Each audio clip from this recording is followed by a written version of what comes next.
Hello, हाय, राधे राधे, जय Shri Krishna all of student. कैसे हो आप सभी? मैं आप सभी का आपके अपने यूट्यूब चैनल लोहार वैन क्लासेज में हार्दिक स्वागत करता हूं। मेरे प्यारे विद्यार्थियों, प्राचीन भारतीय इतिहास के अंतर्गत हमारी जो क्लासेस चल रही हैं उसके अंतर्गत आज कुषाण वंश को कवर करने वाले हैं। तो देखिए, पहलव के बाद कुषाण वंश आए थे जो कि यूची और तोकरी भी कहलाते थे। यानी यूची यूची नामक एक कबीला 5 कुलों में बट गया था। उन्हीं में से एक कुल के थे कुषाण।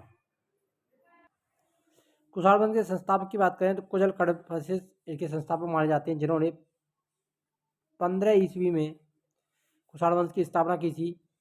और इन्होंने ही जो संबंध बताया जाता है इस कबीले का, यूची कबीले से इसका संबंध माना जाता है। कौन सा कबीला? यूची कबीला का इससे संबंध माना जाता है। कुशल कडफसिस के द्वारा तांबे के सिक्के चलाए गए थे, ये भी आपको ध्यान में रखना है। तांबे के सिक्के चलाए थे किसने? कुशल कडफसिस ने। कुशल कडफसिस के बाद भीम कडफसिस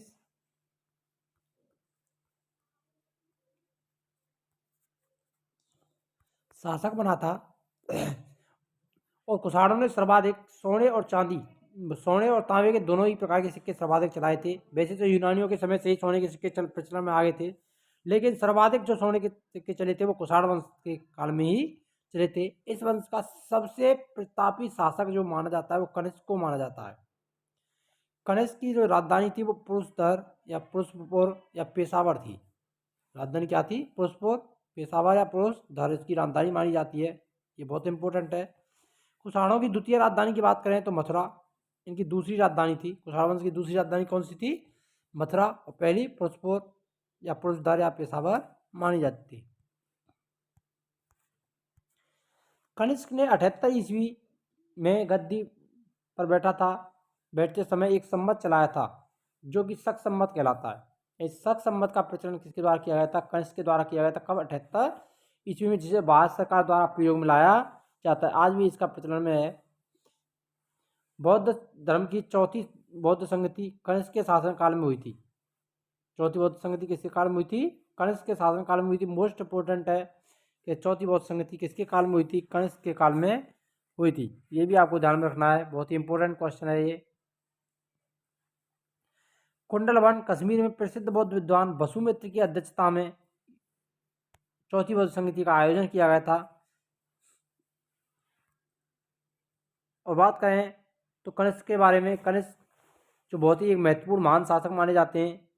इन्होंने अपनी राजधानी पुरुषपुर या पेशावर को अपनी राजधानी भी बनाया था। और दूसरी राजधानी मथुरा थी, ये हमने अभी अभी पढ़ा है।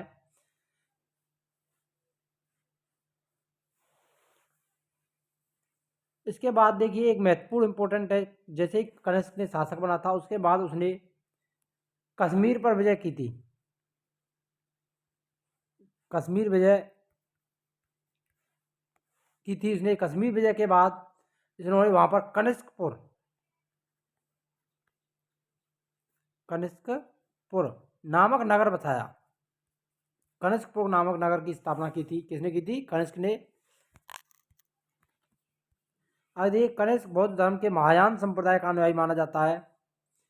आरंभिक कुषाण शासकों ने भारी संख्या में स्वर्ण मुद्राएं जारी की थी, जिनकी शुद्धता गुप्त काल की स्वर्ण मुद्राओं से उत्कृष्ट मानी जाती है।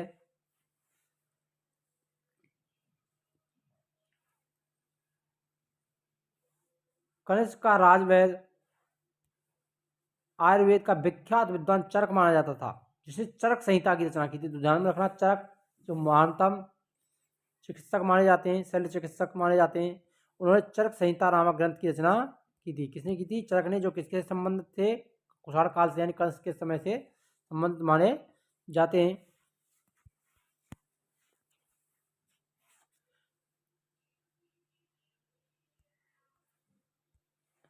महाविवाद सूत्र के रचनाकार वसुमित्र हैं। इसे ही बौद्ध धर्म का विश्वकोश भी कहा जाता है। बौद्ध धर्म का विश्वकोश किसे कहा जाता है? महाविवाद को बौद्ध धर्म का विश्वकोश कहा जाता है। कनिष्क के राजकवि अश्वघोष ने बौद्धों का रामायण यानी बुद्ध चरित्र लिखी थी। बौद्धों का रामायण बुद्ध चरित्र की रचना किसने की थी? अश्वघोष, जो कि किसके राजकवि माने जाते हैं? कनिष्क के राजकवि माने जाते थे। वसुमित्र, पार्श्व, नागार्जुन, महाचेत, संरक्षक भी कनिष्क के दरबार की विभूति थे, यानी विद्वान माने जाते हैं जो कनिष्क के काल में प्रसिद्ध थे।